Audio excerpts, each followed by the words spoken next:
났는데 돈 들어온 재미가 쏠쏠하다네고. 그래?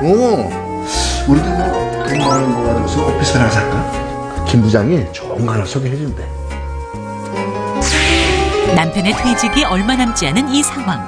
나성실 씨 부부의 남은 노후 자금 2억을 오피스텔에 투자해도 될까요? 하십시오.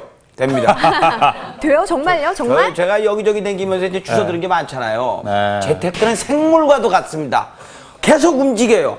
상황에 따라서 맞추는 거지. 자, 근데 요즘엔 네. 집을 내놓으면 그냥 나간단 말이에요. 매매 말고 전세 월세가. 전세. 요럴 때 이제 수익형 부동산으로 하면은 안전하다는 거지.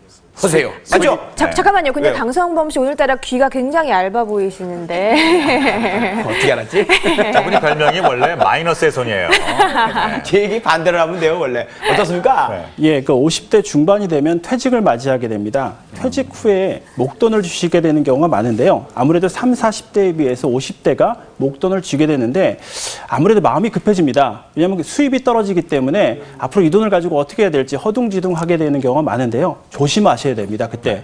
그래서 지금 나성실 여사의 경우에는 지금 현재 집 한 채가 있으시고 2억 원의 현금 자산이 있으신데 만약에 2억 원을 추가로 수익형 부동산에 넣게 되시면 전 재산이 다 부동산이 돼버립니다.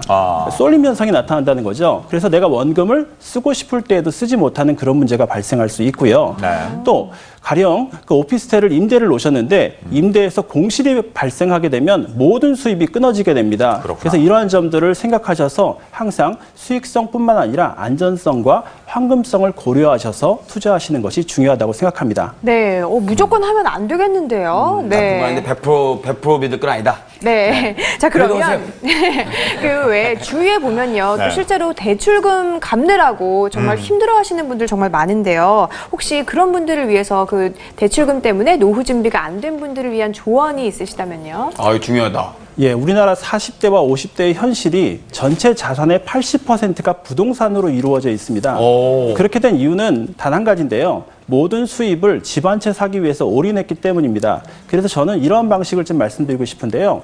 수입을 벌었을 때 수입을 나누어서 투자하시는 것을 좀 권해드리고 싶습니다.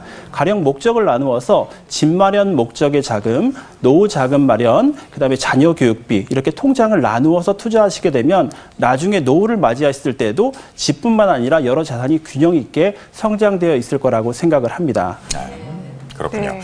그 앞서서 이제 김근호 세무사께서 이런 말씀하셨거든요. 그러니까 요지를 이제 우리가 정리해 보자면 이 요즘 같은 저금리 시대에 그냥 정기예금에다가 돈을 집어 넣어 주는 것 이거는 손해다. 그렇다면은 어떻게 그 노후 자금을 굴려야 좋을까요?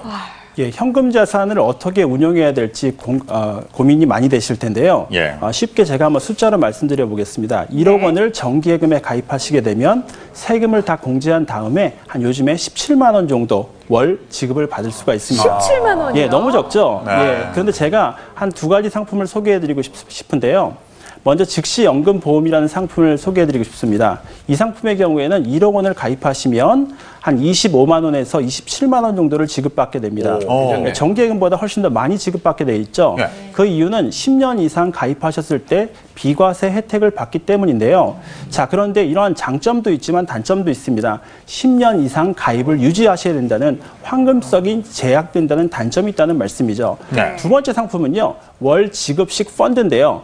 펀드라는 말씀만 들어도 이렇게 좀 가려우신 분이 많을 텐데 우리나라 많은 분들이 펀드를 너무 공격적으로 투자하시다 보니까 문제가 됐습니다. 그런데 이 저금리 현상이 보편화된 그 일본의 경우에는 이 월지급식 펀드가 차지하는 비중이 상당히 늘어나고 있습니다.